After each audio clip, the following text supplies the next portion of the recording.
Tonight I want to read a little over 20 verses in the book of Proverbs, chapter 24.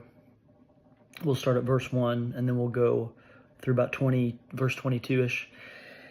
And I know it's not always the catchiest thing to just sit here and read long form in Scripture, but it's definitely necessary.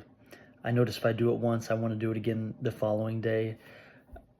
I try to have a good mix of kind of the sermonette style of 5 to 10 minutes of actually talking about life application or passing along like gym motivation stuff. But there's a time, I always say this, but there's a time to just dive in and read what the Bible's telling us. So we're going to do that again tonight. Proverbs chapter 24, starting in verse 1, it says, "Do not envy the wicked, do not desire their company, for their hearts plot violence, and their lips talk about making trouble. By wisdom a house is built, and through understanding it is established. Through knowledge its rooms are filled with rare and beautiful treasures. The wise prevail through great power, and those who have knowledge muster their strength. Surely you need guidance to wage war, and victory is won through many advisers. Wisdom is too high for fools. In the assembly at the gate they must not open their mouths. Whoever plots evil will be known as a schemer. The schemes of folly are sin, and the people detest a mocker. If you falter in time of trouble, how small is your strength? Rescue those being led away to death. Hold back those staggering towards slaughter.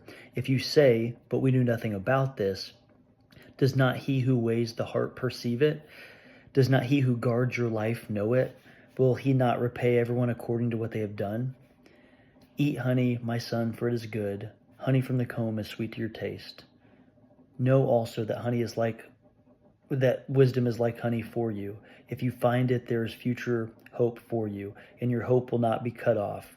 Do not lurk like a thief near the house of the righteous. Do not plunder their dwelling place.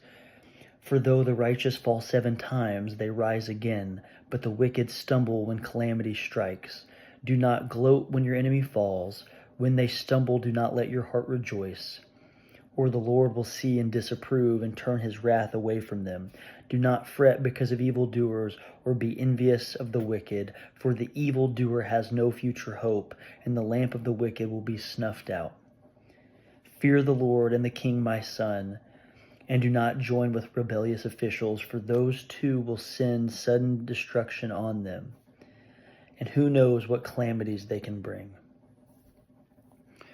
So a couple of the key verses I'm going to point out here that caught my eye. And again, I just encourage you to just read through this. I always read through it a couple times to try to glean and retain as much as I can. But a couple here that I would highlight would be verse 10, "If you falter in a time of trouble, how small is your strength?" That one really stuck out to me. And then also in verse 19, it says, "Do not fret because of evildoers or be envious of the wicked." And then in verse 20, "For the evildoer has no future hope, and the lamp of the wicked will be snuffed out." And it kind of goes back to a video that I had a few days ago where I don't want to throw this back in people's face, but when people quarrel, as it says in Scripture, in Psalms, and a few other places, when people quarrel and they fight, it's often rooted in them not having a foundation of faith. And when you don't have faith, you're going to be much more likely to not have hope, which then can lead to so much disturbance in your life and anger.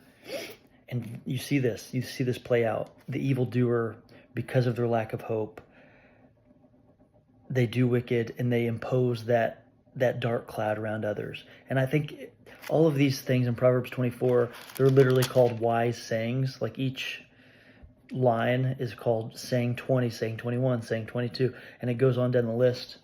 I think there's just so much wisdom in just trying to not only read, but like retain and apply the words here in Psalms and Proverbs both. So anytime I just try to gain some really specific life application wisdom, I go to these books, and I'm always tempted to just want to read long form Scripture, apply what I can to my life. So again, not a huge sermonette or additional commentary around this today, I would just encourage you to read through the book of Proverbs, and particularly chapter 24 when you get a chance. That's day 235.